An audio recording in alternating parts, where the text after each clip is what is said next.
This is The Gorge. It's a podcast where my friend Sara and my friend Othar and I gorge ourselves on overanalyzing a game or topic or something. And this week we are talking about a lot of games or things or something. Because it's video game Christmas, guys. Yeah, happy E3, everybody. Well, E3 has come and gone. Today, actually, it is Thursday, the 14th, as of recording. This will probably go up in a day or two. And they literally just closed the show, like maybe 4 hours ago. It literally just ended, and so we are gonna sit around and talk for God knows how long. Probably like under 3 hours, but well over two. There was a lot to talk about. Buckle your asses in, because you know how much we all love to talk. We are joined yet again by the beautiful Othar, or Ian, or Oates, or whatever you want to call him. It's all good. Othar, this is your third episode in a row that you've joined us on, which means next episode you get a free Sunday. Oh, delightful. Thank you. I'm glad somebody rewards me for my hard work. Your efforts. I mean, you did have our secretary punch your card, right? You've gotten the punches for every week? Pretty sure. Cool. Okay. I lost it in my wallet, but I'll double check. That's okay. cool. We'll honor it no matter what. Don't worry. Oh, thank you. So yeah, a lot happened. A lot happened. Not all of it good. In fact, some of it terrible. But there was a lot of good stuff. It was either this year's E3 was either one way or the other. It was either like fucking awesome or just garbage, and there was no middle ground. You got some really high highs and some low lows. Yeah, and when it went low, boy, it somehow always found a way to sink even lower, no matter what happens. You think you've hit rock bottom after Ubisoft, but no. Square Enix found a shovel and they started digging. Whoops. Yeah, I still don't think it even hit the core quite as hard or as deep or as long as EA did. EA. Oh yeah. We'll actually be able to get into them pretty quickly because the schedule is usually like we do every year. We just go through each conference in chronological order. Yep. So there were So let's just start off at what I would think is the lowest point of the entire E3 2018. I agree. When I was thinking about us doing this podcast on my drive home from work today, I was thinking we should just do a bit where we say hey, so we're gonna start with the Microsoft conference because what EA conference? It was the only conference I was legitimately tempted to just turn off. Yeah. And the only reason I watched it all the way through is because, we were doing a podcast about it. I actually passed it. I skipped it. I didn't watch it. It was abysmally bad. The years we've been doing this, I've never actually given a failing grade to any conference. So this is the first time I actually give a failing grade to a conference. Yeah, when me and Sara were watching it, we were both ever so slightly tipsy, and by the end of it, I was drunk, but I felt completely sober because EA was that much of a buzzkill. It was legitimately it was the opposite, unhype. It actually killed your enthusiasm for video games. Yeah, it actually somehow managed to generate negative enthusiasm. Between the Star Wars game that they announced but didn't show. It was a non-announcement. They announced but didn't show. The fact that Anthem is going to completely and totally obliterate BioWare, and we all know it. Yeah. And sports games, just more fucking sports games. It's like a non-showing. They might as well have not. They might as well have not even come. So let's just. I just have a list of things they announced that are kind of relevant. Battlefield Royale is obvious. They're doing a battle royale for Battlefield. Duh. FIFA, Madden, they spend an ungodly amount of time on fucking FIFA, and who cares? That's because it's the World Cup, you know. Yeah. I mean, that was. I've never seen anything for investors harder than talking about FIFA. Yeah, you're definitely not playing to the room with that one.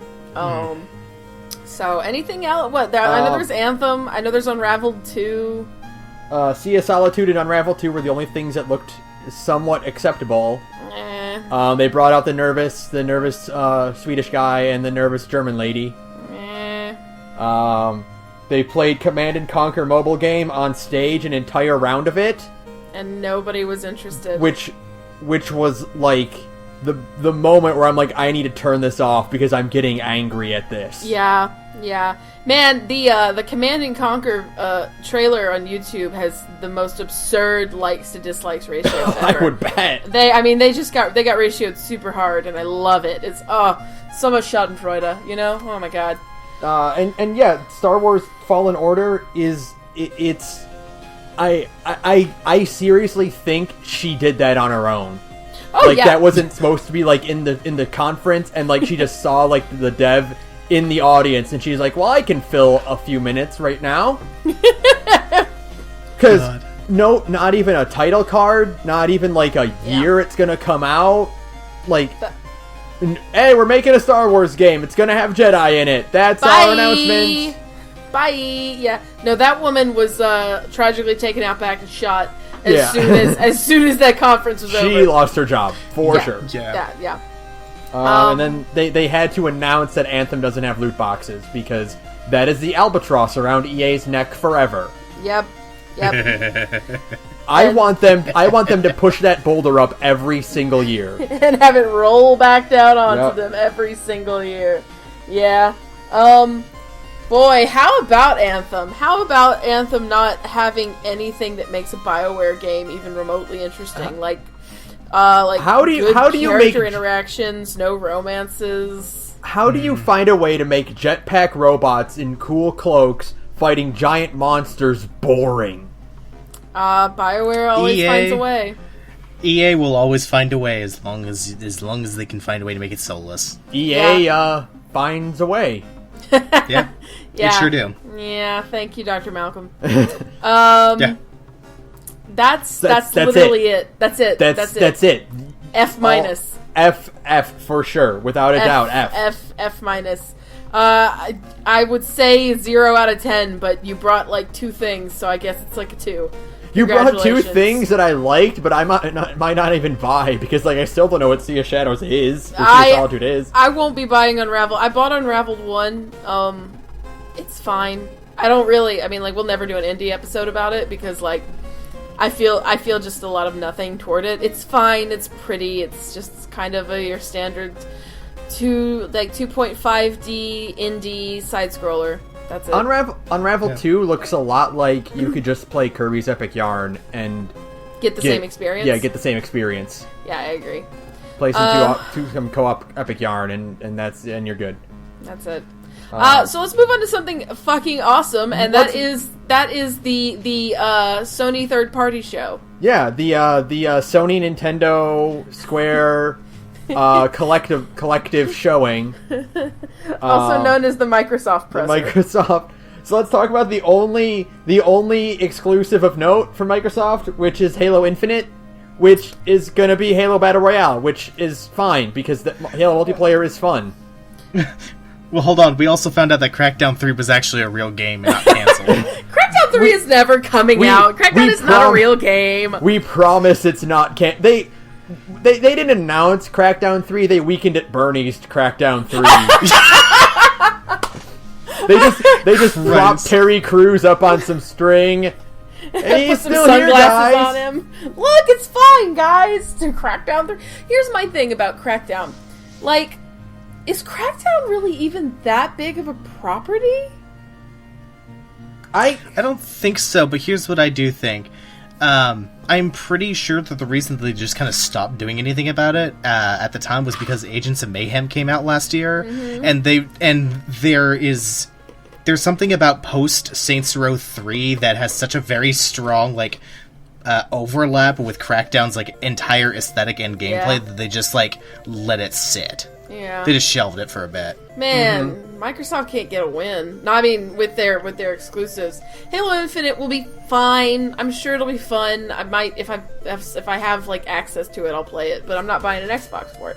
Yeah, no. It's not Xbox worthy for sure. No, and it's fine as a concept. It's fine. They announced. Oh, they did have two others, which was the embarrassing. Well, we'll do first is Gears 5. AKA Nobody Cares. Gears 5 and Gears Pop, which no one doubly cares about. Gears Pop is probably the most embarrassing thing I've ever seen in my entire life. I thought I was going to curl myself inside out from secondhand embarrassment just watching it. What I'm afraid of, what I'm most afraid of is that there will be more Pop games. Oh, there's going to be more Pop games. Welcome to hell. We are in the worst possible timeline, sort of. Oh, man. Kind of. I guess this is the sacrifice we make for all the good shit we got at E3. Right? We're gonna have to live with Pop games in order to keep This is having... what we got. Yeah. This is what we got for 2017 being the year of games. This is the sacrifice we make, guys. We're gonna have to live with it. That's the equivalent exchange. So, okay, let's Let's holy talk about shit. positive. Holy fucking shit. Hey, Sarah.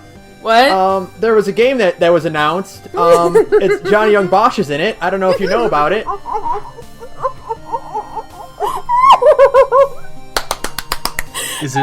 Is it Devil May Cry? It's Devil Might Cry. So in a shocking announcement, Sara might cry.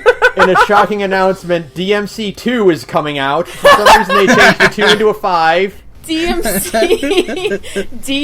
2 remastered. No, fuck it. We're getting DMC 5. It finally happened. Oh my god, the leaks were true. Most of the leaks were true. A couple of the leaks weren't true. What if that guy got banned for it? Yeah, fucking DMC 5 is here. It looks good. The trailer has gameplay in it. Itsuno did an interview with Inside Xbox after the press conference where he talks a little bit more and you guys see more of the gameplay.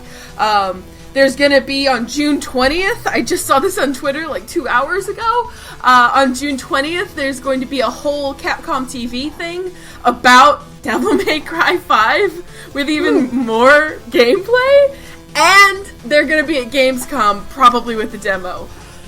Oh yeah. Shut the fuck up! Awesome. I can't believe that, like... Fuck up! Honestly, I cannot believe that Capcom would, like, hold their cards that tightly to their chest. Oh my god. Because, like, Devil May Cry is definitely a game that could, like, even if I didn't see, like, the date for it, I would have, like, immediately went, oh yeah, that's a January release. It's gotta be. They have too much, like, done, you know? It's a maybe. Right now, the rumor is it's a March-April release, because January is for... a thing we'll talk about later. Yeah. I mean, I don't know. I don't know how much overlap those groups would have, but I mean, I guess it is Capcom wouldn't want to try to sabotage their own sales. So yeah, no. They're gonna put that one off probably. I'm gonna guess until April. You've heard it here. That's my prediction. We're gonna get Devil May Cry 5 in April 2019. So.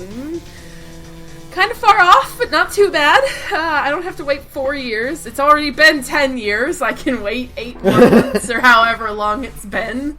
Yeah. How about Itsuno and his translator coming out on stage and being like, "Do you want a real Devil May Cry?" telling Nick Robinson and Ninja Theory to eat a dick. That was the best moment of E3 as far as I'm concerned. It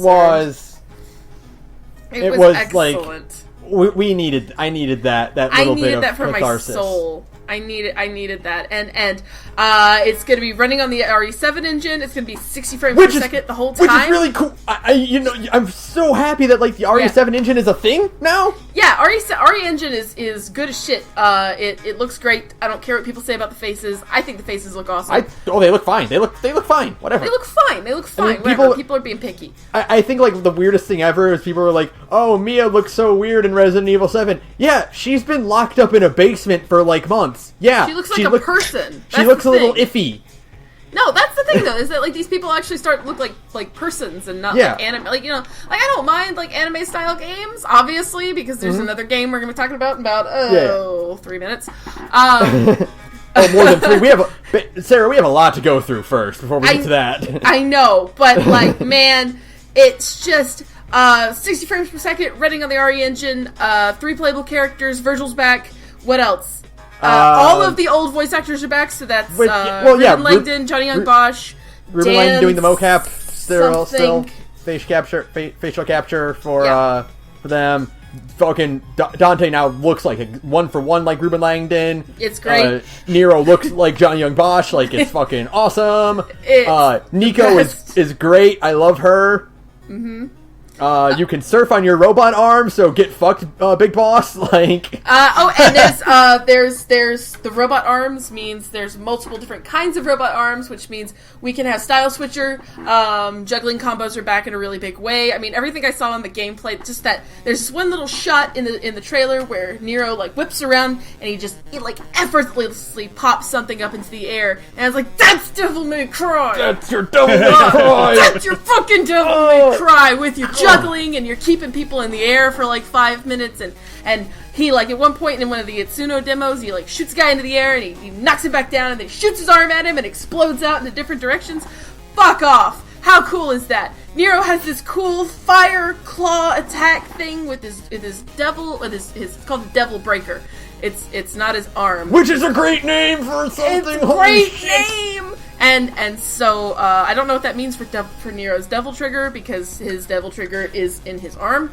But who cares? Fuck it, it's Devil May Cry. It looks great. It's back. What I'm betting this means is that they are giving Nero the arm stuff, mm-hmm. and they are going to like push Dante's Devil Trigger even harder now. Yeah. Dante's Devil Trigger will probably even be more baller than ever. Right. Yeah, that's what they're gonna take Nero's cool Devil Trigger shit and then put it on Dante. Yeah. It's gonna fucking roll. Nero is like a real character now too, because now that he has like the Devil Breaker styles, he has just a ton of different style options for combos now, and there's Witch Time. There's just fucking Witch Time in this game now. You can freeze enemies. Yeah, sure, why not? Yeah, sure. But he uses Witch Time offensively instead of defensively, like Bayonetta does. It's because he attacks, like he freezes someone like in time, like he doesn't dodge out of the way. It's an offense thing he has now. It's like it's an offense thing. It looks fucking dope. Oh god, I guess I'm playing Devil May Cry now. Yeah, Devil May Cry is. I've been playing Devil May Cry since it came out, and it's kind of like my like sleeper love, because I don't talk about it much on the Twitter. I don't really talk about it much on the podcast. I have literally been playing Devil May Cry since release. I've never missed a game. I've played every single one of them. Devil May Cry is like one of my truest video game loves, and it's easily like the hypest thing I've ever seen in my entire life. Fucking even if you are not a fan of Devil May Cry, you watch that trailer and you hear that fucking song and you're like, yes, video games. Yeah. I was very excited, and I've only ever played Devil May Cry 1. It's so good.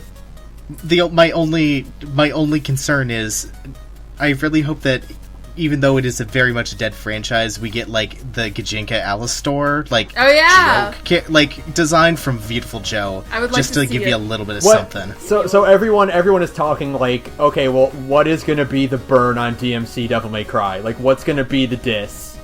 And like what I want is like fucking Trish or Nero to be like, Dante, look at you, you're getting old, man. You ever think about dyeing your hair? And Dante's like, man, I would look awful with black hair, don't you think? Wah, wah, wah. Wah, wah, wah. Yeah. I'm so fucking hyped, y'all. I'm fucking hyped. Oh god, it's gonna be great. Unbelievably so. So let's talk about something else, because I could literally do this for another 40 minutes. Let's slow down a little bit. Let's slow down a little bit and talk about the other guy with the cool prosthetic that was announced at Microsoft. Let's talk about Sekiro Shadows Die Twice. Holy shit! Yeah. Oh man, I was so excited the very second I saw a person's face, and I was like, that's a FromSoft game. Oh shit, that's a FromSoft game. Oh no, what is this gonna be? Yeah. It was hilarious, because when I got onto the call with so we did, what the Gorge does is we all get together with Saturn and Oates and others, and we get on a Discord call and we watch the conferences together and we talk shit the whole time.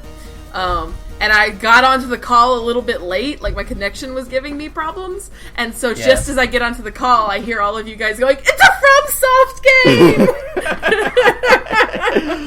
It was great! And it was like total like sitcom, like you're trying to get your connection set up, like you're trying, like you're missing the big hockey match, and you're trying to get your satellite set up properly. Yeah. Everybody else is freaking out. You guys are all like, "You're missing it. I'm like, "I'm trying. Please stop." Fucking.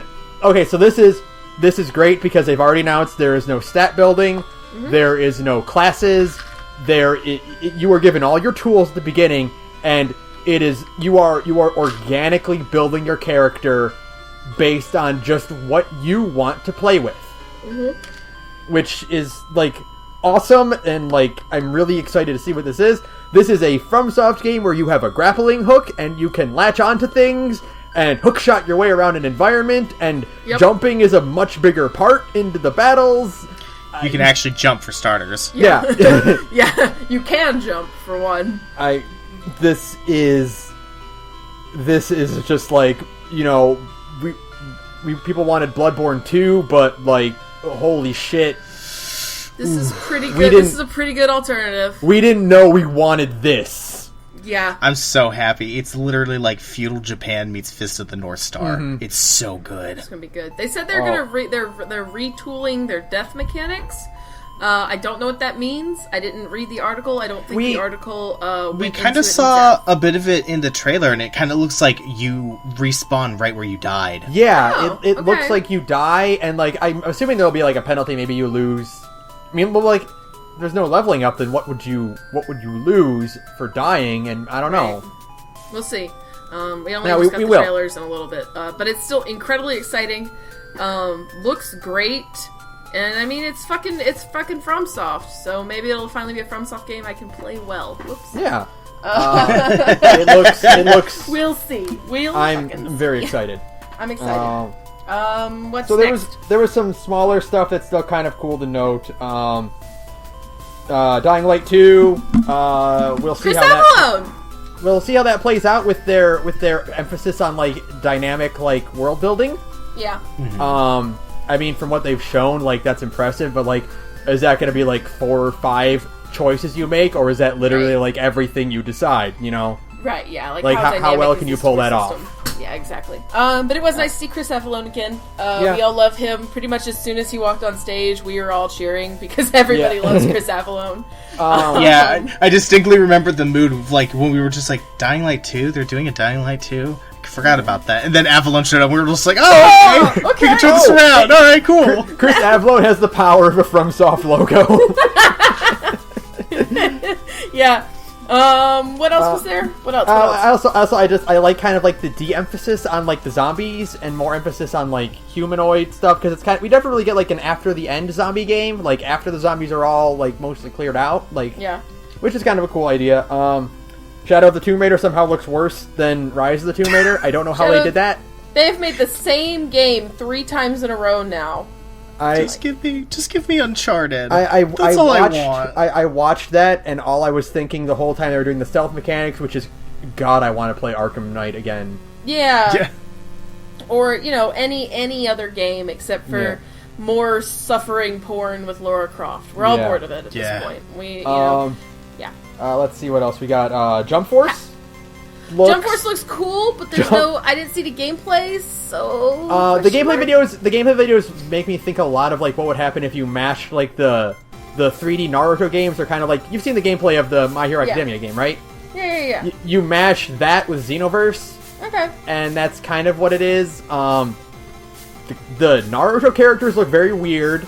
The One Piece characters look like acceptable, but Goku and Frieza look amazing. They look great. They looked really good. I was so happy seeing Frieza. And I loved that the trailer of the game was not like, oh, it's Orochimaru, Crocodile, and Frieza, and they're fighting Goku, Luffy, and Naruto. No, it was Goku, Luffy, and Naruto bully Frieza for an entire trailer. And then all of a sudden, out of nowhere, at the fucking end, they just show Light. They show Light Yagami. Yeah, sure. Jump Force will be interesting based on its roster alone. If it has a good roster, I'll actually care. If it has a bad roster, meh. if they show, yeah, it really depends. Like, for one thing, it depends on like who they're pulling from and like what they're pulling from and who they pull from it. Yeah. Like, because they had like that Jump Ultimate Stars, which was kind of cool, but like its roster was kind of weak.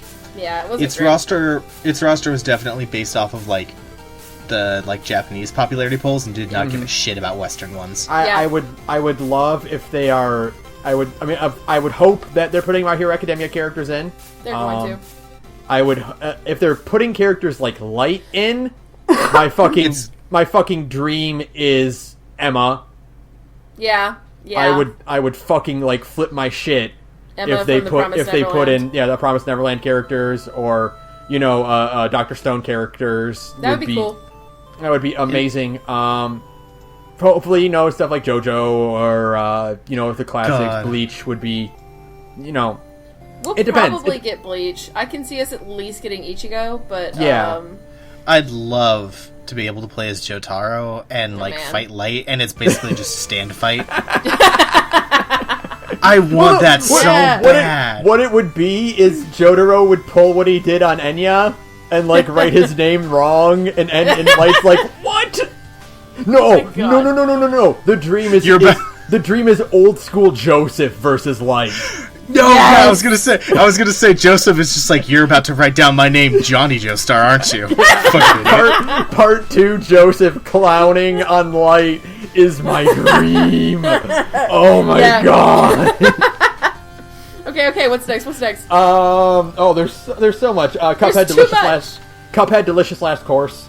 The DLC. The DLC. Clever. Super clever. I love Miss Chalice. That's so cute. I'm genuinely kind of weirded out at how they de-aged her, because like I'm so used to the original one that I'm just like, okay, so what happened to this flapper mom, and why did she just turn into like fucking olive oil? She also made a deal with the devil. Yeah, I wonder like, Othar, did you see the drawing someone posted where it says we're the Cup brothers and I'm the Cup sister Chalice? Oh, yeah, Warner Brothers joke. Yeah. I get it.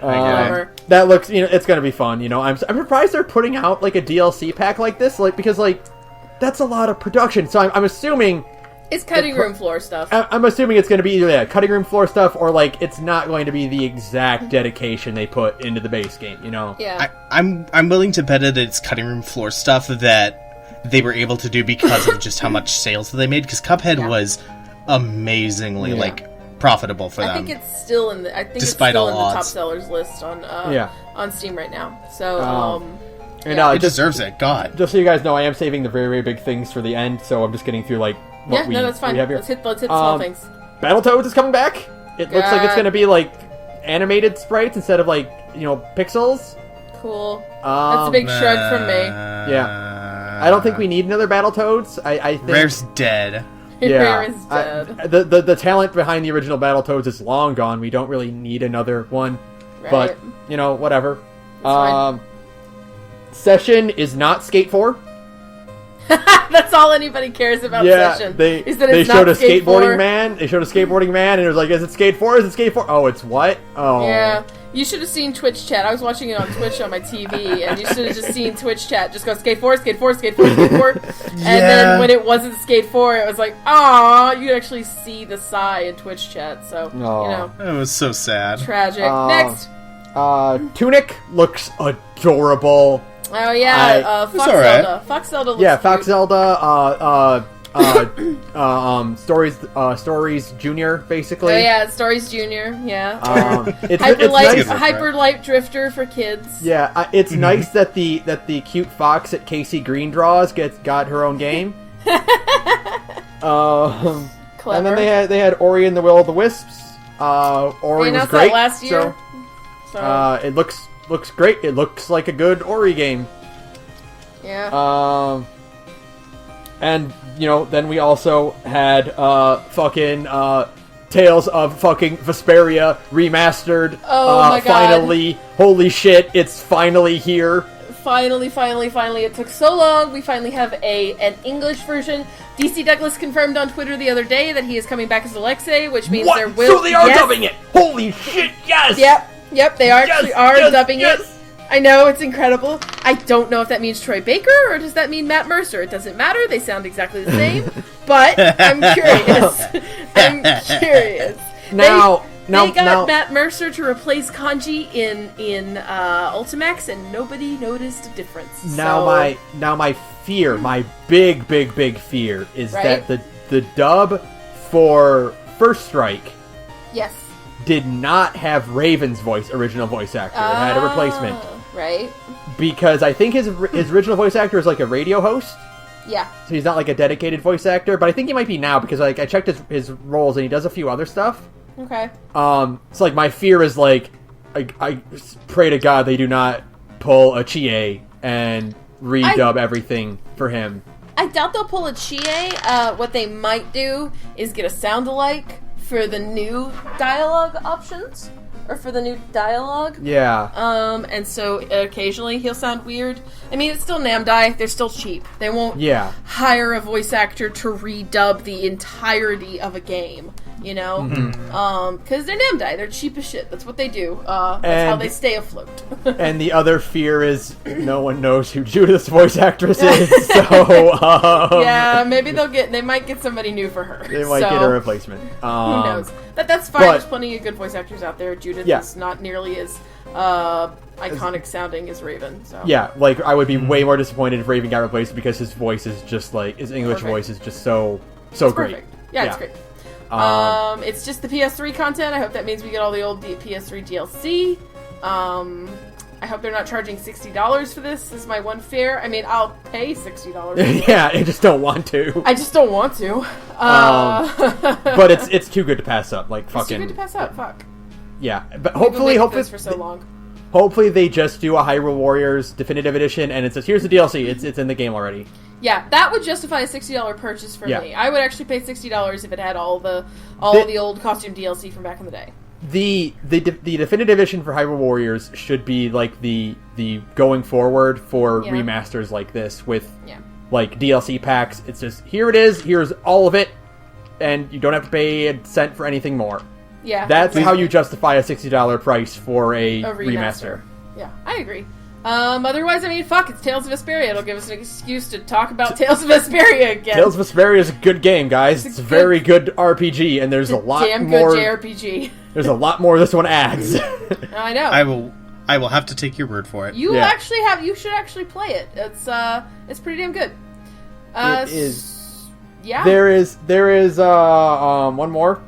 What's that? Cyberpunk 2077. Oh my god! Oh fuck. Shit! I forgot about that. Yeah, that's you right. guys forgot. I forgot they announced that at the end of Microsoft. Of all fucking things. How did Microsoft get all of these pulls? Like, what the fuck happened? Microsoft realized that they didn't have anything to talk about, so they just sniped everybody else's multi-platform stuff. That's exactly for sure. what it is. Oh my god! And the other thing is, there's stuff that's not on this list because it comes up on other lists that I figured it was more important on. Okay. So, like, there's still a lot of games that we haven't talked about from fucking Microsoft, but yeah, fucking Cyberpunk 2077. It's real. It's coming. It happened. I knew it. Nope. Nobody fucking believed me when we were talking about this last week. I was like, Cyberpunk is gonna be there, and you were all like, no, Cyberpunk's not gonna be there. I'm like, Cyberpunk is gonna be here. And what do you know? Cyberpunk is fucking here. There is not only a cinematic trailer, but there is behind closed doors gameplay going on right now. People I've heard it's a open world game that is vertical, which yes, yes.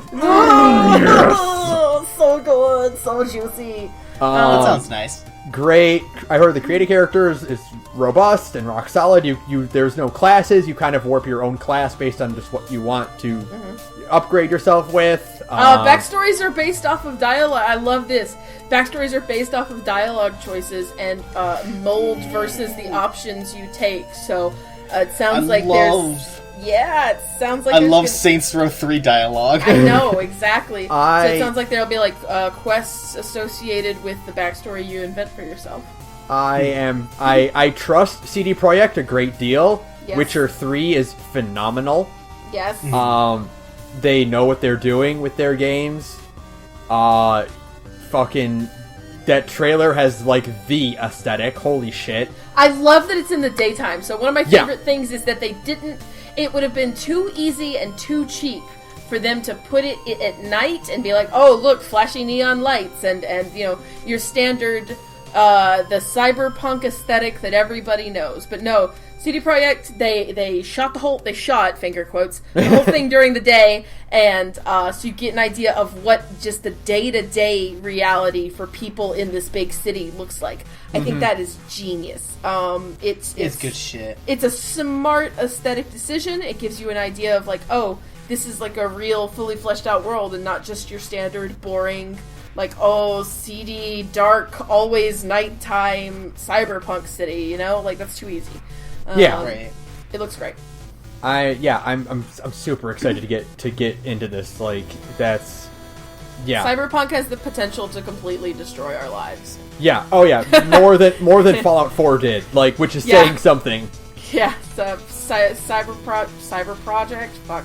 The other one, Cyberpunk, is just everything we're hearing about it from the GameSpot. GameSpot had they answered a lot of questions about what's going on behind closed doors. There's a really good Reset Era. I don't know how to say that website's name. Great thread if you want to go Google that about the stuff that has been seen in the gameplay demos that journalists are getting to look at, and it just details it all out perfectly. It sounds great, in depth, and I cannot fucking wait. I cannot wait for Cyberpunk to completely ruin my life. And let me just see what else we have. I think Cyberpunk is like the big final announcement. It's the big thing. And then there's this Metro Exodus. Looks alright. They showed off their Forza, which is just their way of showing off how pretty they can make things look. And I did like the idea of ruining the peace of this quiet European English town. village. Yeah. I am kind of sad that it basically has taken the remains of what is left of Burnout. Yeah. Mm-hmm. Yeah. It's just not nearly as destructible or as explosive or as fun as I have as Burnout Paradise. So yeah, honestly, if you want a big explodey racing game and fancy graphics center thing, just go play Burnout Paradise Remastered. It's so good. It's so good. Yeah. It's like literally the greatest racing game of all time. So we should drive a convoy together and just. Oh my god! Yes! Holy shit! Okay, sorry. What's next? So here's the thing. I have to give Microsoft a failing grade. You have to give Microsoft 2 grades. I'll give Microsoft 2 grades. One is the grade for selling me video games, and that's an A fucking plus. That's an A plus as far as like promoting video games in general goes. Like, yeah, fucking they crushed it. Yep. Everything they showed was hype in some way. Now, selling me an Xbox. Fucking F. F. The essay was on multi-platform stuff. The essay was on the American Revolution, not the Civil War. Yeah. That's fair. Like, as far as selling me Microsoft games, they bombed it. They didn't show any Microsoft games that I care about. So They did sell me on the idea that these are all going to be PC games, so in that regard, Microsoft wins. Like, and to, like, completely, like, you and I were both worried, Sarah, like, oh, Tales of Vesperia, what if it is Xbox exclusive? I would literally kill myself. It's coming to the fucking Switch, so no, it's not. Like... It's on everything, idiots. Microsoft just sold a Switch to Sarah. Yeah, exactly. Microsoft got me to buy a Switch finally, not to buy an Xbox One. In fact, you play Tales of Anywhere. Yeah, I'll play Tales of fucking Anywhere. Oh my god, trust me, this is gonna ruin my life. And the fact that I would almost give them like a D. Like, okay, you didn't sell me on your system, but I don't like any of the stuff, like any of your exclusives, so that's why. But there's stuff out, maybe like a C. Like maybe there are people out there who own Xboxes who are seeing all of this and seeing Gears and seeing Crackdown and seeing Halo Infinite. And they're like, fuck yeah, that's why I own an Xbox. But just for the Funko Pop bullshit alone, F. Yeah. I refuse to own a console with the fucking Funko Pop Gears game on it. So, sorry Microsoft, you fail. Yeah, that's basically about it. That's it. And we'll get back to more stuff they announced in other conferences, but let's move on to the other like fucking fucking great showing of Sunday. Oh, the surprise. Oh yeah. No. Sorry, the surprise hit was on Monday. Yeah. Bethesda had a very weak beginning, but they ramped it up in a pretty big way. They didn't have a weak beginning. It's just that journalists are weak and don't appreciate Andrew WK. Yeah. Game journalists are weak. That's what it is. Rage 2 actually looks pretty fun. Looks interesting. I can get behind it. It looks like it might scratch the itch that Far Cry 5 didn't scratch. Mm-hmm. They showed off like those cool weapons and shit, those grenades you can use. Like, yeah, that all looks pretty neat. I like mobility options. I'm really interested in. I like the pink and blue aesthetic. Yep. It just doesn't have create a character, and if the main character is going to be like a blank slate nothing, and you don't have create a character, then like whatever. There are other games out there that I can play that do. So. I mean, Bethesda actually announced a lot of games that you can play aside from Rage 2. Yeah, exactly. Thank God. Fucking Doom Eternal. No one expected that. I did not expect Doom Eternal one bit. This is where Ben got to be right for the evening.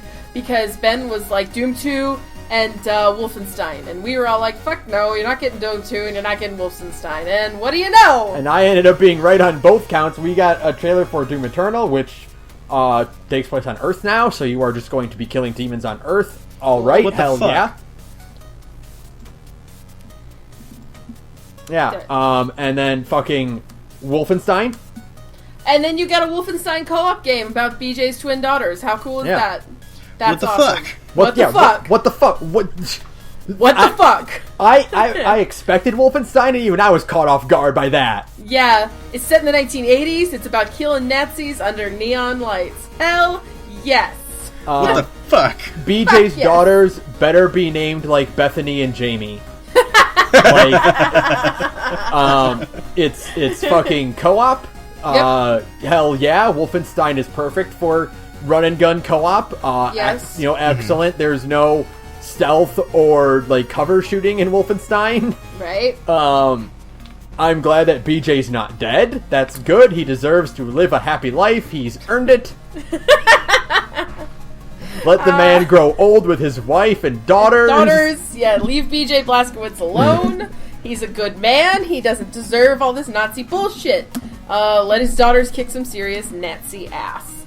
I do hope that this game is kind of like the victory lap of the war.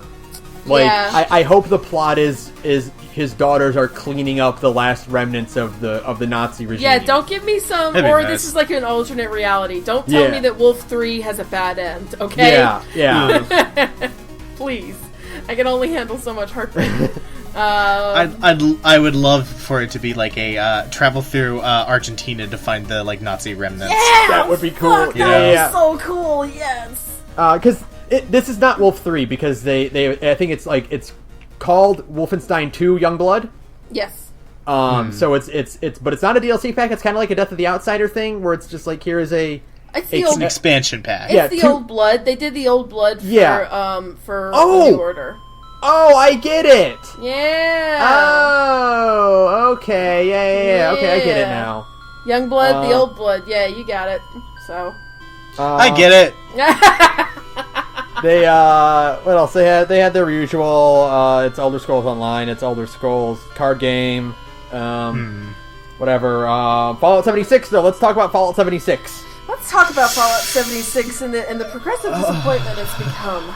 Yeah, let's talk about that. For one thing, well, first let's get off right off the bat. Todd Howard killed all the jokes forever. Todd Howard is a good man, and I wish we'd stop blaming all of gaming's woes on Todd Howard. He fucking obliterated our ability to make jokes ever again. He snapped his fingers and half of Bethesda's audience turned to dust. Yeah. Todd Howard is what you wish, like, all of the presenters at E3 would be like, where he actually has, like, a decent stage presence, and he knows how to talk to a crowd, and he said fuck on stage! Todd Howard, you can't say fuck at E3! Damn it, you can't say fuck at the stage at E3! So he can do whatever he disappointed. wants. It's Bethesda. I guess Yeah, so. He went from Todd Coward to God Howard. Good old Tricky Todd. Tricky Todd. Tricky Todd, the Lord of Lies. He still somehow came out on top, even if I am disappointed in Fallout 76. Yeah, which is a shame because, like, 76 is slowly becoming more of a disappointment. I expected... it's not... I mean, I guess it's not Fallout 5 technically. Like, it is like a secondary game kind of thing, you know? Spin-off. But, like... You can play it like it's Minecraft. It's Fallout Minecraft, and you know, obviously Bethesda games are not strong with the previous lore of Fallout games. No. But this is just like really not even trying. It's really taking a bat to the lore and themes in a way that like 4 and 3 didn't even come close to doing. You know, it's just kind of like I was on board for Fallout Borderlands. Like, I knew Jason Schreier at Kotaku, he came out like 3 days before E3, he came out and said, listen, if you're expecting a solo experience, you're going to be sorely disappointed. So I tempered my expectations, and I was like, that's fine. If it's Fallout Borderlands, where it's you and some buddies, you do quests, and you play together, and, you know, it's kind of a game that can't really be played effectively without people, that would be fine. You know, I don't mind that kind of setting. I enjoy that kind of thing sometimes. I like the Fallout setting. I like Fallout 4's gunplay. It could be a perfectly fine experience. A good way to build shit and hang out with my friends. What I got instead is the worst version of DayZ and Rust, which is a survival-based first-person game where you can't have private servers on launch. The fact that you can't have a private server on launch, the fact that I can't, like, not interact with, like, the racist, sexist, homophobic idiots that proliferate online is an instant and immediate deal breaker for me. It's such a miss that, like, I want to believe the reason it's not is because they haven't, they can't do it yet. If they patch it down the line and say, hey, we're instituting private servers, you just rent a server for $10 a month or however much it costs. I don't know how much renting servers cost. Then, like, cool, fine. I will buy Fallout 76. I'll play it with y'all. But I'm not playing 76 until I get that feature, because they say that nukes won't be used for griefing. What's going to happen is whatever server you drop into, you will have a week to build your shit before the entire area is a wasteland. Yeah, and they said, again, referencing more shit on the internet, there was a good post on our Fallout from the NoClip documentary. They kind of summarized, NoClip did a documentary about the making of Fallout 76, and they said, you know, it's technically won't be able to be used for griefing. You can reset your destroyed area if you go through certain steps, like your stuff can be rebuilt, and it won't be a total bombed out wasteland. You have to just go through a few steps and reset it. I just still see it being, and it's really hard to get nuclear launch codes. That's the other thing. It's really meant for high-level play after you clear the main quest. I get all of that. But with the way video games work these days, there will be people who will be playing this game for hours non-stop. Because it's like 16-year-olds with nothing better to do with their lives. And they will instantly have all of the good shit. And me, a 30-year-old woman working 40 hours a week who can only devote X amount of hours a week to a video game, no. I don't want to put up with it. No.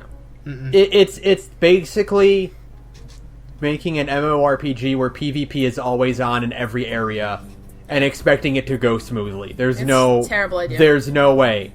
Terrible idea. There's no way it'll work that way. No. Yeah,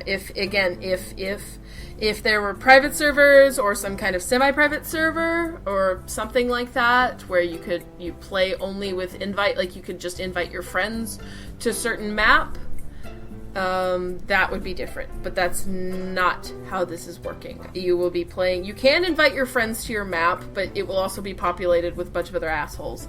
And I'm not looking forward to that one bit. So Fallout 76 right now is a hard pass for me, even with all the interesting stuff we saw in the trailers.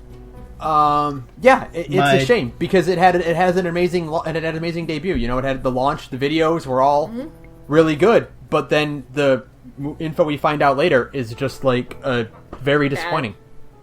Do you just really want to keep up the stereotype that West Virginia is a fucking PvP enabled zone? I'm a little offended. Gonna be real. Also, I mean, the fact that there's no NPCs means that you cannot get the McElroy brothers to do cameos, which how dare you? A miss. It's a tragic miss. I mean, come on, they're right there. I can't even get ghouls? Like, what the fuck is this? Yeah, like this is really low effort. It's just a way to kind of pad. It's basically a really scheduled padding. They're working on other things, and they want to put out a big open world game to like kind of pad the time between the release of Starfield and ES06. Yeah, I will say, or just ES6. Yeah, I will say, though, that if they do it like Elder Scrolls Online and they just, like, patch shit in every now and then, and they also give us private servers, I'll be in. I'll be in. There's a few things I'm not here for launch. I'm not here for launch. No, absolutely not. There's a few things they're doing I respect that I don't hate. There are microtransactions. They're not loot boxes. And they are just there to fund the servers. It's all cosmetic stuff. It's not, like, weapons or anything like that. And it's, what was the other thing? It's not loot boxes, it's all cosmetics.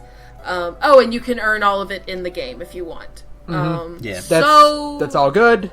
Respectable, but right now, with the fact that I have to play with the general population, that alone is enough to keep me away from Fallout 76 right now.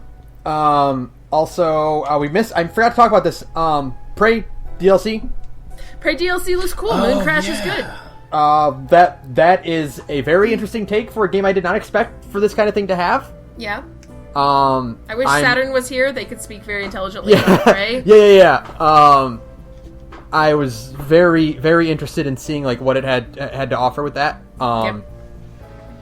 Yeah, I'll play that. I like the roguelike thing. I really want to play Prey in general. So, hopefully this means that in like a few months we'll get like a Game of the Year edition of Prey, where all of it's on one disc or on one Steam download, and I will absolutely buy it because Prey is cool.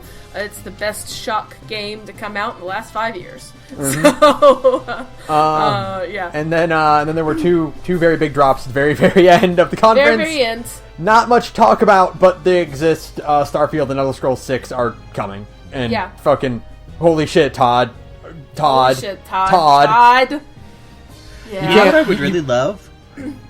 What's that? If it was a sci-fi fantasy. I know it won't be, but I would really love a Spelljammer type of like star game. Yeah. That would be cool. Like Mass Effect, but with actual mages instead of techno mages. Yeah, so basically, you want Starfield to be the best Star Wars RPG ever. No, I just want Spelljammer. I want actual wizards. I don't want fake wizards. Right. I don't understand like what's hard magic. about this. Space elves, like real space elves too, not sorry. Yeah, I feel that. I don't want East Asian mysticism bullshit. I want an actual Merlin. Right. You want space dwarves and space elves and space orcs. Respectable. Yeah, that would be cool. I would be into that for sure. Otherwise, Starfield, we don't have any information about it. We have zero information on Starfield. All we know about Starfield is that it has been in development for like 6 years now. This is Bethesda's baby. It's their first new IP in 25 years, which is shocking. It really feels like Starfield is going to be like a vanity project. So what I'm hoping for is that like lots of creativity and lots of risk taking in it. And then Elder Scrolls 6. Holy shit. Elder Scrolls 6, that was really just to shut people up. Yeah, Skyrim 2. Where the fuck is it, though? Is that a dagger? I do not know where the fuck that is. We have is no that where the idea. Wood Elves come from? I don't What is know. that? I would love to see a game set at Somerset, but that's just me. That would rule. Yeah, that would be really cool. But Somerset is an island, those were mountains, not gonna happen. We'll might get some DLC about Somerset. I would like to see a return to where Oblivion was set, and I'm just totally gone brain dead about it. Tamriel. No, that's the name of the world. Fuck it, whatever. That's the name of the continent. Cyrodiil is the name of the. Cyrodiil, thank you. I was totally blanking out on that. The capital country. Yeah, I would like to see a return to Cyrodiil. That would be nice. The one interesting thing going back to Fallout 76 real fast is that Fallout 76 is running on a new engine that allows. That is cool. That is cool. That allows for a greater draw distance. That's pretty cool. That's pretty cool. So it has it's 4 times the size of Fallout 4, and it has 3 times the draw distance of Fallout 4. So that's interesting. Cool. Yeah. It'll actually feel like walking through West Virginia then. It'll be good. It's good to see the tech that will clearly be getting used, especially in TES 6, maybe in some capacity in Starfield. We'll see. Yeah. It depends on how far along Starfield is in development, you know. But yeah, besides that, they did a bang up job. You know, a lot of surprises. A lot of surprises, like Wolfenstein and Doom, and Elder Scrolls and Starfield. We are 4 for 4 on big hype announcements, the ones that I wanted. Yeah, big good announcements, things that we've been wanting to hear about. Next year's E3 will be interesting because I bet we will actually have some kind of Starfield something next year. That's what I'm really looking forward to. So yeah, it's a solid B plus. Solid B plus, yeah. They spent a bit too much time talking about fucking Quake and we didn't even talk about Quake. General talking and on stage, but they had a lot of really great announcements. Yeah, absolutely. Maybe someday they'll patch out no private servers on Fallout 76. Yep. And we can speak intelligently about it. So, yeah. So the next one actually kind of snuck in there. Because the next one, I don't know if you watched it, Oates. I know Sarah did. Devolver Digital. Devolver Digital was just kind of a nothing press conference. They literally only announced 2 games. They announced 2 games. I was not expecting this to be an arc. Yeah, there's a plot arc going on now. Next year will be Robo Lady. The lady should be Robo. Nina Struthers. Robo Nina. Robo Nina. It was Struthers. good to see her. It was good to see her again. She's my wife. It wasn't quite as goofy funny as the first year was. Yeah. But they had some good bits in there too. She's got such a fucking evil Stage aura presence. Around her. Yeah, she's pure evil. I'm in love with her. She's my wife. My friend Pedro looks pretty cool. Looks fun. So I've heard someone say it's basically the real Deadpool game. Yeah. Which I can get behind. The bullet reflecting and weird ballet acrobatics you can do look like a lot of fun. And then the other thing that actually matters is... And then the big thing. Speaking of Japanese games we never thought we'd get. Metal Wolf Chaos XD. Thank you, Matthew Kowalewski, Patrick Blavin, Wooly Madden, and Liam Allen Miller. Yep. It's your guys' fault. Literally. They literally said on stream later, one of the guys from Devolver was we got interested in Metal Wolf Chaos because of this YouTube LP channel called the Super Best Friends. And I was oh my god, yes! So that's literally why we're getting Metal Wolf Chaos. That's literally how it happened. So awesome. So you speak of influencers in the online medium. It's these chucklefucks from Canada. These paunchy chucklefucks from Canada have got a whole video game brought to the United States, and I'm excited. I will play the shit out of Metal Wolf Chaos. It looks so stupid, and I'm really in love with it. I can't wait. I love that one of the selling points is it's the same voice track. It's the same bad voice track from back in the day. Yeah, Vice President Dick Wolf, I think. No, what's his name? Shit. Richard Hawk, I think. Dick Hawk, that's it. Dick Wolf is the guy who makes Law and Order. Oh, I'm just you fucking talk about bomb drops, that's it. That's excellent. This Western studio is bringing on the port of this obscure Japanese game. Awesome. I'm so excited. It looks so stupid. So, next. Yeah. Well, that's it for Devolver Digital. So, we had a really good Sunday. Yeah, we did. And then something went horribly wrong. And then Monday happened. We ended Sunday. We were holy shit, Microsoft and Bethesda crushed it. This is what Microsoft had an amazing press conference. What the fuck is happening to our world? If this is what Microsoft is going to do, imagine what Square Enix and Ubisoft will announce. Oh no! Oh no! Oh my God! No! What's wrong with your conference? It was pretty bad. Square Enix was almost as shameful as EA. Honestly, I don't think there's much we can actually, genuinely say about Square Enix. Square Enix has 4 bullet points for me. Yep. I wrote down. Dragon Quest XI, Toriyama. Looks good. I'll pick that one up. Yep. I like Toriyama's art. I like RPGs. Yeah. DQ11 is Dragon Quest is if you like old school JRPGs, like ball-bustingly hard, just kind of because of the grind, not so much because of the challenge.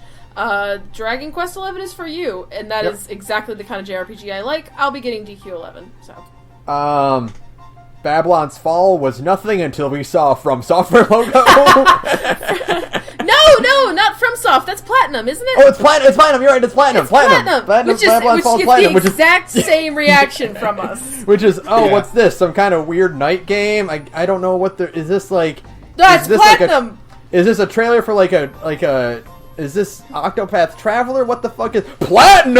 Oh my God! And we all started paying attention, and then one guy got his arm cut off, and the other guy hit the guy with his cut off arm. Yeah. And I was like, shit, I'm in. Yeah. Sign Platinum. Fuck up. Sweet, sweet Platinum video games.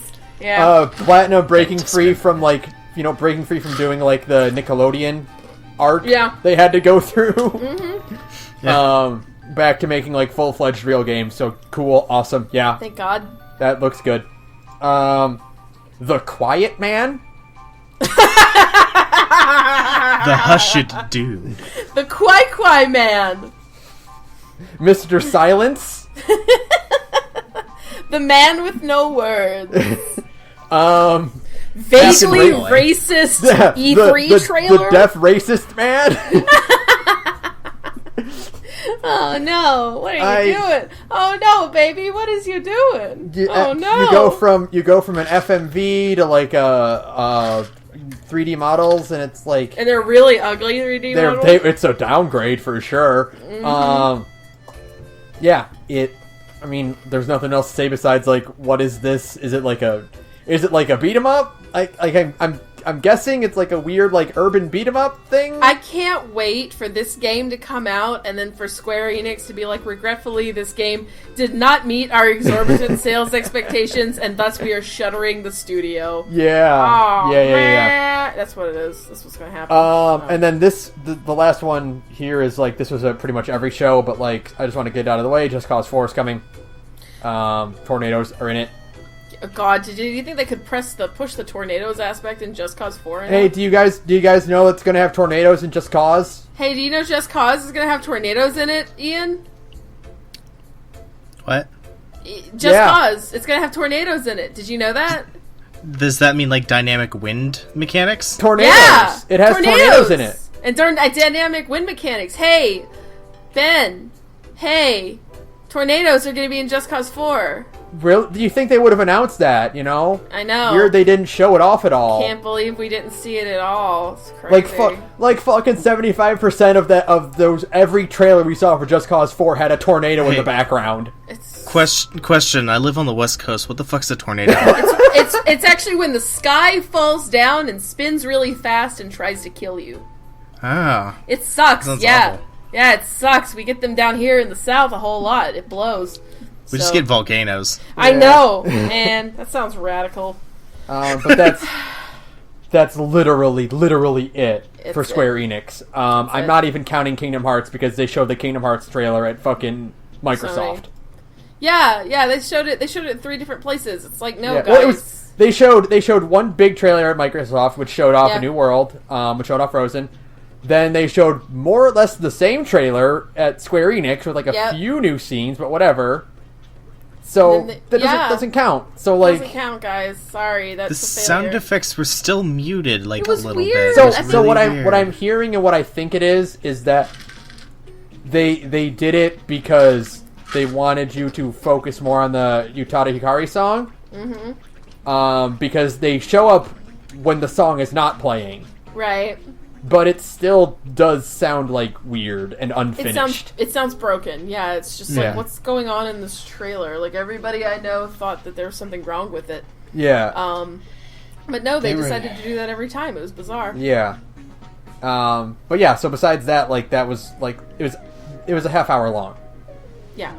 It was supposed to be an hour long, by the way. I don't know what happened. Like, I don't. there was no, like, I know 7 was, like, completely redone. Like, they scrapped everything on 7, but, like, not even, like, a title card, not even, like, a, hey, we're still working on it. Like, here's, like, a quick vignette we put together.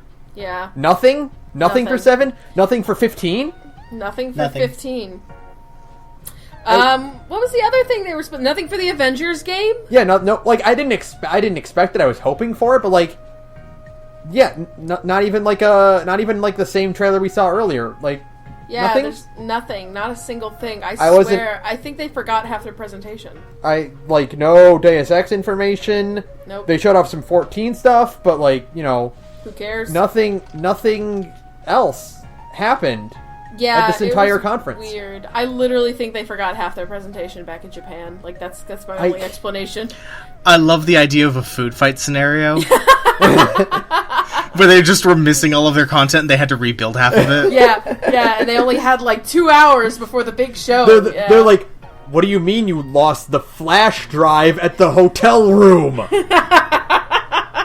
Well, what do we have saved on the hard drive? Oh no, it's only like 4 trailers. Well, The fuck it. Quiet Man? We have the Quiet... Oh, for fuck's sake. We made that one as a joke. We lost the briefcase at the airport. No, they scanned it, like, it hit the metal detector and they wouldn't let him pass with it. Like, oh, you there's can't have this there's on a Square Enix guy who's just, like, stuck there, like, checking his watch, just like, oh, I'm late, oh. He got home alone. They all just left without him. Halfway to Japan, the CEO of Square Enix is looking around, or halfway to LA from Japan, CEO of Square Enix is looking around like, where's Hiroshi? Oh my god, we left him back at the office. They're like, hey, our conference is on the 18th, right? Yeah, the 18th, yeah. Okay. Alright, cool, I booked my flight for the 18th. Alright, yeah, you're good. Cool. And then they all get there, and they're like, where's the dude with the fucking briefcase? That's what happened. God. Such a night. So bad. I still can't believe they announced a big fucking expansion for Final Fantasy 15, and they didn't even have footage for it. Like, what the fuck is going on? Square Enix is, like, dying at this point. It's got really bad lately. Well, it's not dying because they have 14 and they have 15 and they have Kingdom Hearts. Like, they're going to be fine financially, but it's like they have stuff to show and they didn't. They've been making really odd business decisions lately. Like, oh hey, this goes back to like to Microsoft and to the PC conference and now to Square Enix.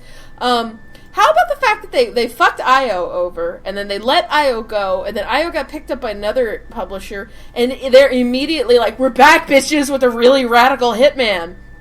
Like, yeah. Like, what a weird business decision to just let this, like, you fuck this whole studio over, and then you let them go, which is always a bad decision, because they came back, and look at them now. They're going to sell great, because Hitman, the new Hitman game, is going to be a full video game. It's not going to be episodic, but it's still going to have...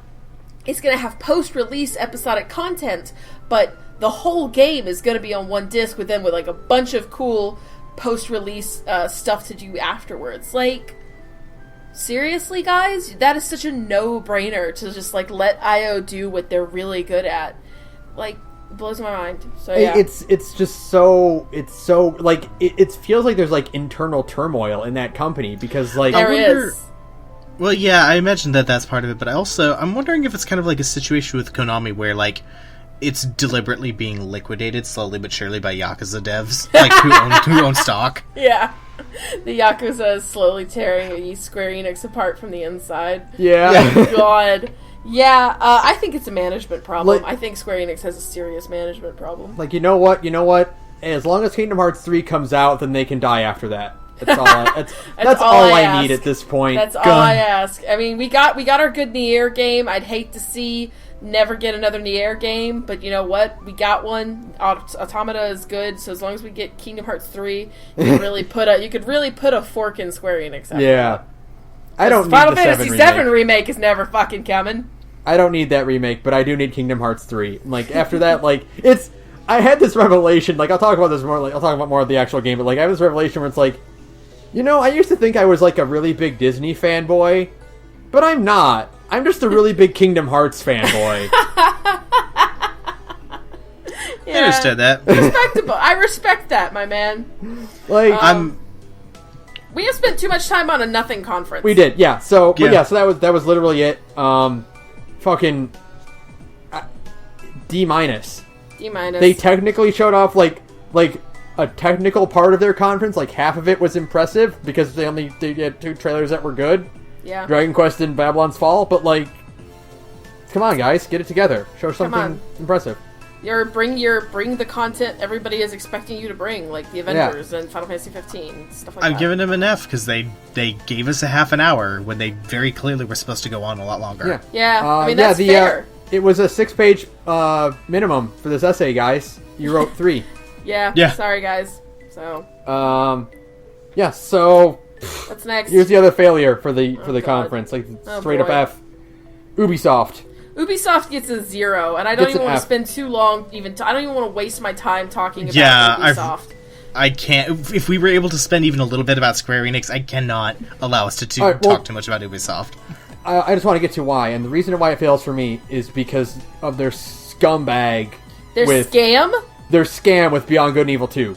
Yeah, the hit record scam. Immediate fail right off the bat, no matter what they showed. 0 out of 10. This is a company that last year made $2 billion in profit. $2 billion.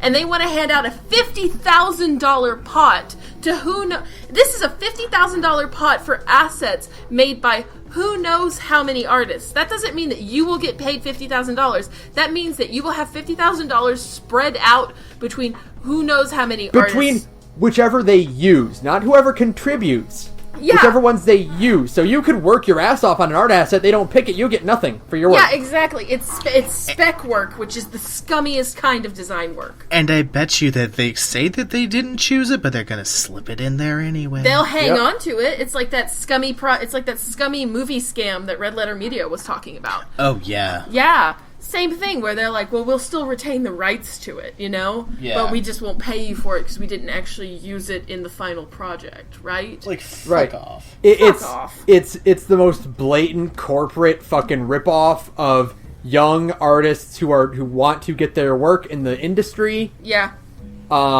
You are being totally ripped off if you go with this. You're being ripped off and exploited, 100%. Do not even bother. Do not even give them the time of day. Your work is more valuable than what they're going to give you.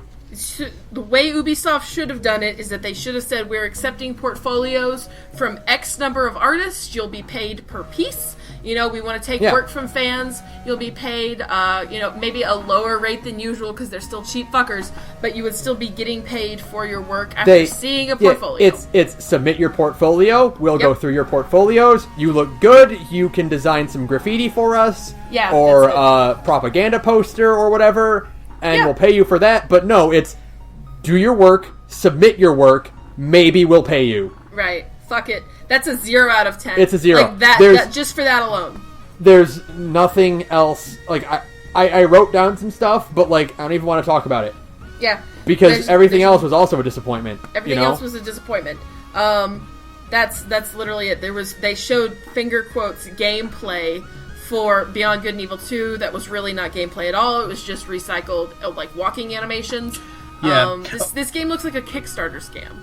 Here's the other worst part. Ubisoft once again, like I think, like it does almost every other year, showed off a ton of trailers and almost no gameplay of anything they did. Yeah, they maybe two. They showed fake gameplay for 2 minutes of game footage. They showed fake gameplay for Trials in the Division 2. Yep. Fake gameplay for Skull and Bones. Yep. They got my hopes up and dashed them expertly with Starlink. Yeah, because we thought, we're getting Star Fox. Nope. Are we making a Star Fox game for the Switch? Star Fox game for the Switch? Star Fox? Nope. No Star Fox. Nope, it's just a toy game. So, Yep. yeah, that's it. That's literally... There's nothing good coming out of the Ubisoft conference at all. None of their games look interesting to me. I don't care if you can... There's the thing. This is the other thing, and this is me bitching about Twitter for a minute, and I understand, and I'm sure somebody will kind of give me a nagging for this one. I don't care if you can be gay in Assassin's Creed Odyssey, because you are still doing shitty exploitative things. If you are using like people's queerness as a way to like gloss over the bullshit you're doing and hoping that people won't notice so you can make a little bit of extra money from like a subculture that like you've previously either completely ignored or talked garbage about in the past, fuck you. You don't get to put "you can be gay" as a bullet point on the back of your box. Yeah, exactly. That's not how that works. Yeah, no, you don't get to say, you get to play as a lady now, and when, like, 3 years ago, you're like, well, animating women is too hard. Fuck you. I don't want your video games. I don't want to waste any more time on this company. Yeah. Fuck Ubisoft, 0 out of 10. Total fail. Absolutely. So, I didn't write a lot of this down because, like, it went so fast that it was hard to keep track of what was happening. Oh my god, I know what you're talking about. The PC conference was, like... Great? I'm very confused at how good it was, because... It was like the second or third best conference. Like... I'm so happy. I'm so happy! Dude, Othar! Yakuza 0 and Yakuza Kiwami! I can't wait to talk about Yakuza with you guys at some point, because, man, I could talk about Majima for like a solid day and a half. They're making that fucking shark game. The fucking shark game. I'm so Yeah. excited to play the shark Shark game. Simulator 2019. I love it. Shark God, Sim 2019, and we were watching all of that together. And at one point, I was just like, "Can you play as the shark? You can play as the shark." That was the greatest moment. The moment ever. they said Shark PG, I was just like, "Oh, I'm super Oh my now." god, I'm so sold. Manhunt is what that's called, or Manhunt. No, Maneater. Maneater. Excuse me. Thank you. Yeah. Much better wait. title. Much better title. That's on my Steam wish list now. But the most important thing is that usually, this is the thing Saturn brought up, I think it's the thing Othar mentioned too, usually the PC gaming show is used to like sell you shit, like components and stuff, but no, this time they're like, fuck it, let's just show. They showed something like 30 games in 90 minutes. Was that what they were saying? It was like 30 games in 90 minutes, some absurd number like that. They showed that girl fight game with like the really cool art style. Yes, I don't remember its name right now. It looks like a weird like rock paper scissors like like fighting thing, but like really creative art style using and these cute. I'm excited for that. They showed off the Sable. How about Sable? Fucking Sable. Sable is the winner of that conference. Holy shit. Sable is one of those games where you're like, I cannot believe what we can do with technology and computers these days. You know, like that's a playable cartoon. Like that art style is incredible. It's like a straight like upshoot from Journey. You know, it is Journey and a Ghibli movie mashed This together. is just like beautiful artistic ability. I'm excited to get my hands on that because that just Also, as like part of the conference, they were just like, let's do an interview with all of their devs, and like 2 people showed up, and that was it. Like done by like 2, maybe 4 people tops. Yeah. Oh man, it was great. The conference moved quickly. The 2 hosts were incredibly comfortable on stage, which never happens. Yeah, you know, you always get good. weird devs that are like not good for stage presentation, but like these 2 had banter. They were quirky, and they did these cheesy jokes back and forth, and it was like, They actually had okay-ish clothes to look at. Yes. Yeah. They were dressed like people. Oh my god, like everybody at Ubisoft who did not know how to fucking dress themselves. Oh my god. We didn't even talk about that one guy's scarf. That one guy's fucking scarf. He's like melting on stage underneath can lights, and he's wearing a fucking hipster scarf. Fuck that guy. He's wearing like 3 shirts and like a scarf. Like, come on, dude. Chill the You fuck can out. see the makeup melting off. Yeah, Oh my God. you're in California. In June, my dude. Come on. You don't Dipshit. need a scarf, dipshit. Him and Phil Spencer from Microsoft. Both of them just looked like they were melting. Oh, poor Phil. Poor Phil. Poor Phil looks rough. Like, I would not want to be. This is going back to Microsoft, but man, you would. Poor Phil Spencer looks rough. Like, this is a man who's clearly losing sleep over the fact that his console is failing. Like, he looks bad. I feel really bad for him. Mm-hmm. Like, holy shit. But yeah, I mean, because no one ever really pays attention to the PC conference because it's usually for like selling parts and like maybe they show off a few like games, but like the games they usually show off are designed to like promote their products, you know? Yeah. Like, look what this graphics card can do to this game, you know? Yeah, exactly. But no, this time they had one spot, a single spot from one of their advertisers. Yeah. Acer came up and they talked about like crazy fucking monitors for a few minutes and a $9,000 gaming laptop. A $9,000 curved screen gaming laptop. I guess this is the wildest thing. I guess they say, and they had already sold out of them. So the old adage about a fool and his money are soon parted is still true. Speaking of PC and speaking of Yakuza 0 and Kiwami on PC, they kind of snuck this one in, but Othar, Hokuto no Gakuto is coming with an English dub. I cannot believe the English dub part. I cannot genuinely believe. I'm getting a Fist of the North Star game that's going to be good. Finally. And good in English? Like, fucking... yeah! I'm really excited for it. I've already seen bits and pieces of gameplay for like the game as it's been released out in Japan, and I'm very excited. I cannot wait to beat people up with sound effects that occurred from people that are uttered out of people's mouths. Yeah, awesome. That and the PC conference were just like fucking. PC conference was great. PC conference was excellent. It was actually we were gonna skip it, and then I think we all got bored, and we were like, well, we'll just leave it running in the background while we putz around. We weren't even on a phone call together. We were all just like, let's just putz around and talk and watch the PC conference while we wait for Sony. Wait a second. We have a problem. This is actually really good. Yeah. What else was there? There was so much. That's the problem. There was there was so much. I can't even think of all of it right now. Just go look all of it up on the internet. Look it up on YouTube.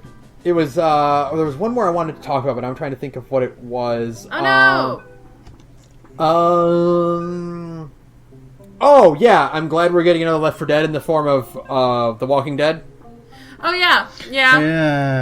The Walking Dead's actually a fun zombie game. Yeah, which is shocking. What the hell? I mean, it's not Left 4 Dead 3, but we'll take it. Whatever. I'll take it. Yeah. Yeah. Walking Dead, the final season is The Walking Dead. It's more Telltale. Who cares? Telltale apparently has announced a Stranger Things game. Whatever. Oh no. Yeah. So that's but yeah, PC was actually really fun and enjoyable. I was PC surprised. was fun. There was a ton of really interesting indie titles announced. So what is this fucking backwards ass pageantry where fucking PC does a better job than Square Enix and Ubi? I love it. PC is how all the conferences should run. Yeah. Yeah. It's just refreshing to have two people who are confident and having fun on stage. And they brought out a weird mascot guy. A cake mascot guy? The duck. Yeah, sure. Cake Duck. That guy's the hero. That Cake Duck is my hero now. Yeah. Really weird, but yeah, sure, whatever. Sure, yeah. whatever. It's fine. It's cool. So yeah, man. PC was good. That's a solid B+, just for the sheer amount of shit they showed. You know? Mm-hmm. Next is the big one. Last but not least. Not last, because there's one more after that. Yeah. I always forget about Nintendo. I'm sorry. Yeah. Well, it's always sneaks in on Tuesday, so yeah. I don't own a Switch. Okay, so Sony. But Sony was. Yeah. It had a very weird beginning. Banjo Man, and then Flute Man. were both very weird, and it feels like they had like an idea in their heads, and then they realized as they did it, like, oh, this isn't working. Yeah. But the games they showed off were fucking The Last of Us 2 is finally got gameplay for it. Certainly excited that it looks good. It looks like the Left 4 Dead or The Last of Us 1, but more of it. Yeah. I say you can't sell me games with just by using like girls kissing, but I mean kinda starting to this time around. I mean, it's like the circumstances are different here because like, Ellie is established and she's always been a lesbian. It's great. And it was a sweet kiss, and girl kissing you makes me think of that time I slaughtered 10 men with my bare hands. Now the thing is, though, yes, she's gonna die. Like, that's the plot of the game, right? But I mean, I'm sure, I got a feeling like everybody in Tommy's town is gonna die. I don't know. Well, like the plot of the thing is that she's gonna die, and that's why Ellie is like, they all have to pay. I don't know. I don't know. I'm 50-50 on that. I feel like there's maybe another reason. That's too easy. And I mean, Naughty Dog is nothing. They do have some decent writers. So that's too easy. It's almost too predictable. I'm gonna say that Joel dies within the first 2 hours of the game. I don't know. I don't think so, because we have the first trailer, unless they try to do a thing where Ellie hallucinates Joel. I could see that. Because Joel is in the first trailer, and it's very clearly no, we see him. Oh. In the very, very first trailer for Left 4 Dead Part 2. It's been a long time since he's in it, and he's the one who says, Ellie, are you sure you want to do this? And Ellie's like, they all have to pay. Here's my thing. I think, since it's Naughty Dog, I do like the idea of them just doing, a very elaborate fake-out that lasts long enough that you really think that they did get away with it. Right. Mm-hmm. And, no, it was just... Yeah. Yeah. It did actually happen, you fuckers. You think we were gonna do it? No. Yeah. I don't know. I don't have the feeling if they do kill off the girl, it'll be because everybody in town died. You know what I mean? Yeah. That's what I'm going to say will happen. If she dies, everyone dies. Right. It's gonna be some bad people broke down the walls around Tommy's town. And they all got in, and now Ellie is going to go on a killing spree or something. Yeah. So we'll see. But so that was just one of many that they showed. Fuck off. Yeah. Let's talk about Ghost of Tsushima. Yeah. Sure. All right. Jeez, holy shit. Yeah. Let me take off my cowboy hat for a second. Wow, right? Wow. I wasn't expecting it to be good. I know. That's a fucking cinema. That's a fucking video game. It is breathtakingly beautiful. And, it is. I know that usually graphics these days are not... They are not the end-all, be-all of video games because it's a problem you can fix if you just throw enough money at it, right? Mm-hmm. Mm-hmm. So any game these days, if you have a deep enough pockets, you can make a pretty looking video game.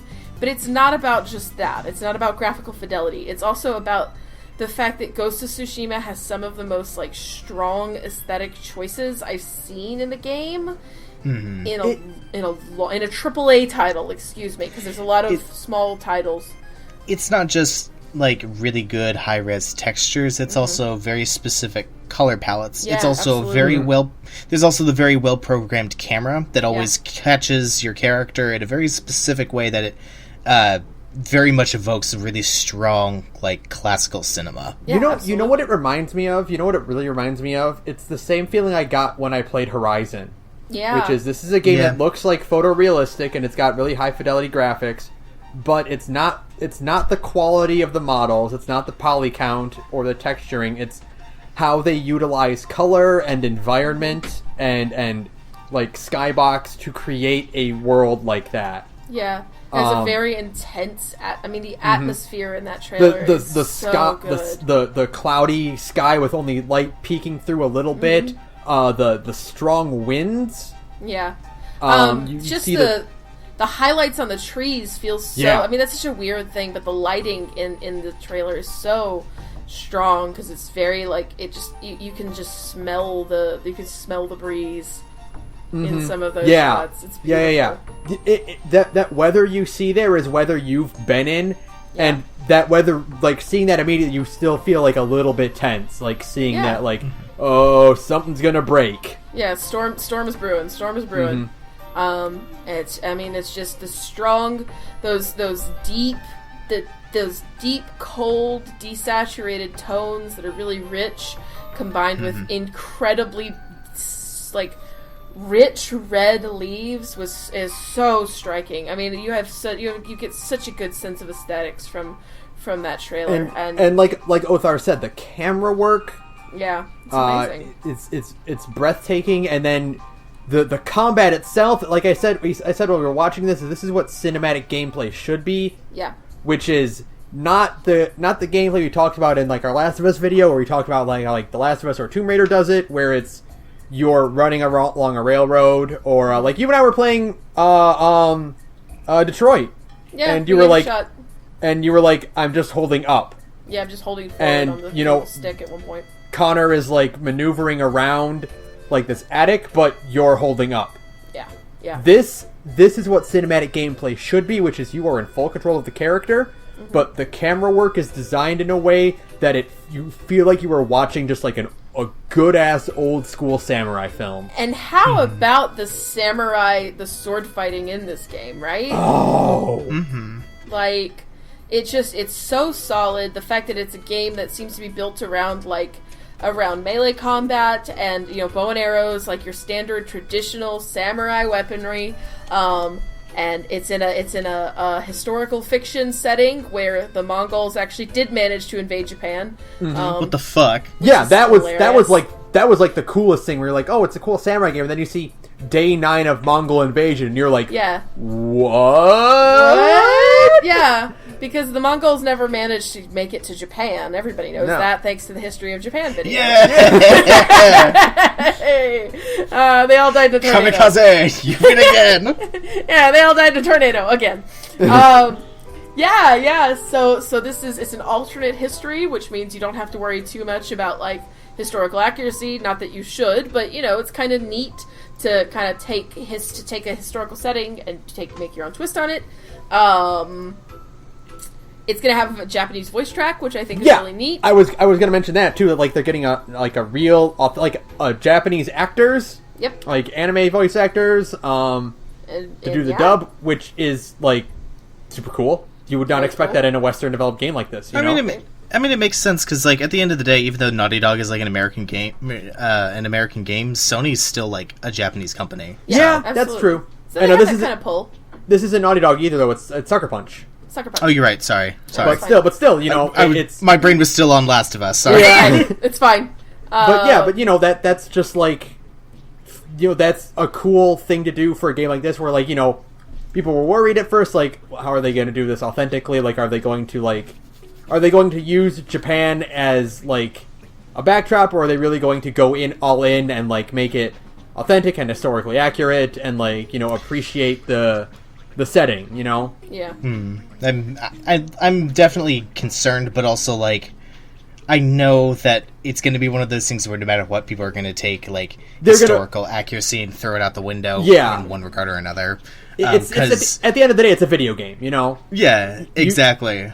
Any movie you watch, like, you're going to sacrifice historical accuracy for what looks better and what feels better through the audience, There is going to be, like, some of those things that are always going to be, like, I'm always going to be slightly disappointed in, like, there's gotta be at least one samurai who's just like loaded with bajillion guns, like a West Korean God, I hope fucking so. pirate. I hope because so. that's like that's actually how they had like shock troopers back in the day. Yeah. They were just like loaded with a bunch of single shots. I'm what? hoping they do. I hope they do. What's interesting is I had this kind of thought, like seeing this trailer and seeing like Skull and Bone, and like knowing that Red Dead Redemption 2 is coming soon. I want a game like Ghost of Tsushima, where you have like an American cowboy, Spanish pirate, Yeah. and like a Japanese samurai. Yeah. You know, and just like you have all these like cultures, like because there was like a historical a point in history where like all these cultures could have interacted with each other realistically. Yeah. Like that would be a fun experience, Yeah, I think there's a very specific small window where you could actually meet ancestors of the Aztec Empire, a Spanish conquistador, a samurai, and a cowboy. Yeah. All in the Same same time. like. Yeah. And like that would be like that's your fucking like